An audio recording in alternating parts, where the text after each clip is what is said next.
This is episode 12, and today I'd like to talk briefly about pain medications. And I'm going to break it into two groups, the non-narcotic and the narcotic. Let's start with the narcotics. Narcotics are addictive. They're also called opioids, and morphine and Demerol and Oxycontin, Oxycodone, those fall under the narcotics. They are controlled substances. You have to have special methods of writing prescriptions that are strong narcotics. And that's simply because they are not only addictive, but if somebody overdoses with a narcotic, it'll stop their breathing. So they're dangerous drugs. The more somebody's body can tolerate a narcotic, the more they can take. And that's a sign of an addiction.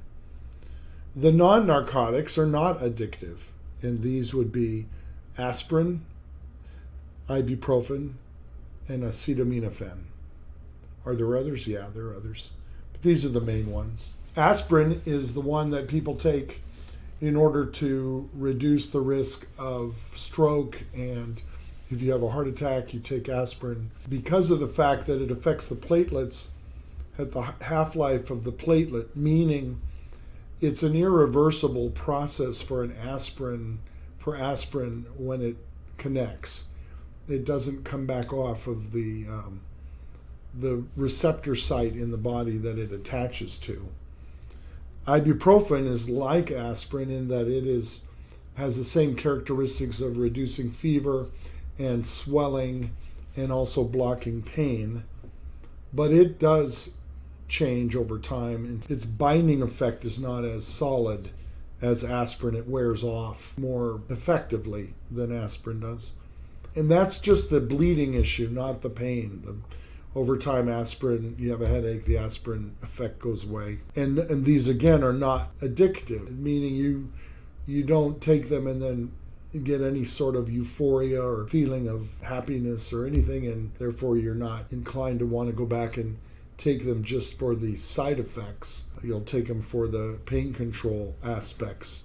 Now, acetaminophen Tylenol works primarily at the brain, and so do the narcotics.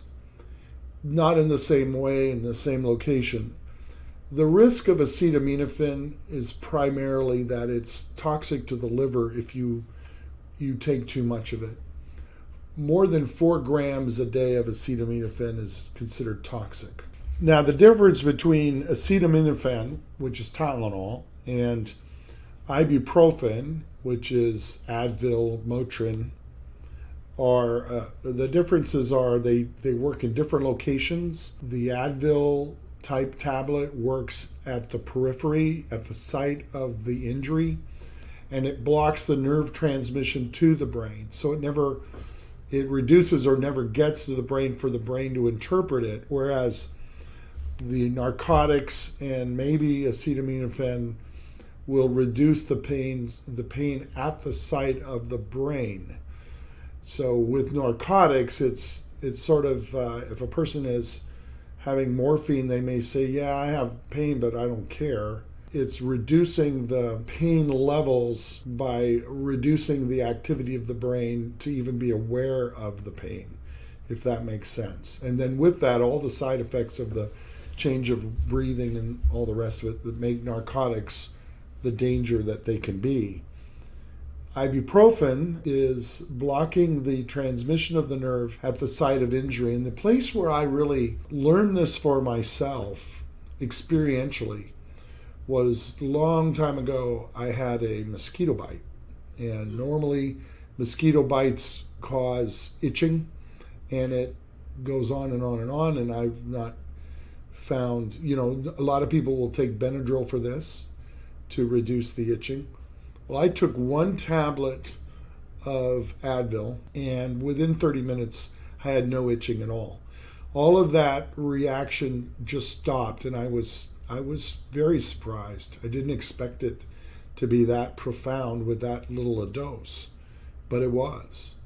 It doesn't work that way with aspirin. It didn't work that way with me with aspirin or with Tylenol, but Advil's a little different, and for that reason, it's a little more effective on pain control. Maybe headaches, Tylenol and Advil are the same, but overall, ibuprofen is a little bit better overall. The downside of the ibuprofens, the non-steroidals, and aspirin is stomach ulcers, stomach problems. So it's always a good idea to take them with food. Tylenol doesn't seem to matter. It doesn't really dissolve in the stomach as much. It goes into the small intestine. I certainly would take it with water, but even that is not necessary. If you can swallow the thing, you're probably okay. But ibuprofen, that could really do a number on your stomach. So you always want to take those with food. Now, here's the interesting thing about all of this, and really the point of why I'm bringing this up. There have been studies, and it's interesting too, just from a pain study, that one of the classic models for studying pain is the extraction of wisdom teeth. And the reason for this is it's a very standard protocol, usually for young people who are healthy, so you can get a healthy population. Before they have the extraction, they can find a population that has no pain at all. So you start with zero pain. Then the tooth is removed, or wisdom teeth are removed.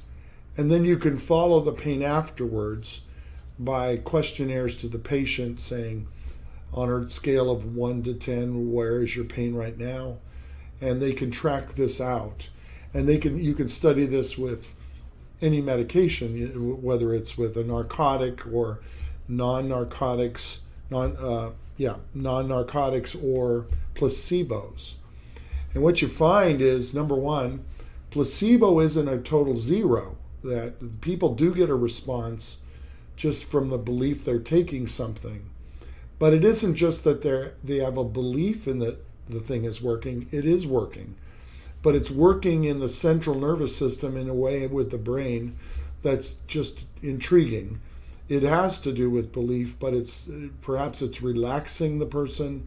They are thinking they're getting something, and their attitude shift actually changes the hormonal levels in the body in such a way that pain reduces for them. So that's interesting. The other thing is that if you take Tylenol number 3, that's acetaminophen with a narcotic, codeine, and that's a common medication for post-operative wisdom teeth extractions. It works really well. People are happy with that one. There are stronger meds that people can get. Again, I don't prescribe those. The opioid crisis is kind of reflecting that the medical dental community has overprescribed these in the past, and as we go along, we begin to discover that people are becoming addicted to medications, and we can't reverse that, so we have to modify how we do things for the next person. So it is not something that people like to use a lot, the opioids, for this kind of pain. Opioids are important for chronic pain and terminal illnesses and other things, so it has to be managed well, and there are pain physicians that help with that. I'm very happy for those people to help me whenever I need them for a patient's pain management. When they have chronic pain and they come in and they need something from me, I trust in their pain doctor to help them with the medication side of their management, and that goes very well. But here's the interesting thing: if you take 2 Tylenol and 3 200 milligram ibuprofen together, it's the equivalent by these pain studies with Tylenol number 3 at the adult dose. It's the same. The big difference is there are none of the narcotic side effects and the risks there. The biggest concern, again, of that combination is the not overdoing it with the Tylenol. So you have to watch it, that you don't overdose the Tylenol. But if you take 3 Advil and 2 Tylenol together, every 6 hours. That seems to be a very effective way of controlling a lot of pain. And in my particular part of dentistry, I need something for post-procedural treatment for maybe 12 hours to 24 hours. Usually nothing more than that. If we're dealing with extractions, maybe a little longer. But this combination is really very, very good. And of course, it would not be usable for people who have allergic reaction to these medications. But if you can take them, those are really good. That's a good way of pain management. So that's all I wanted to talk about today. Have a good one.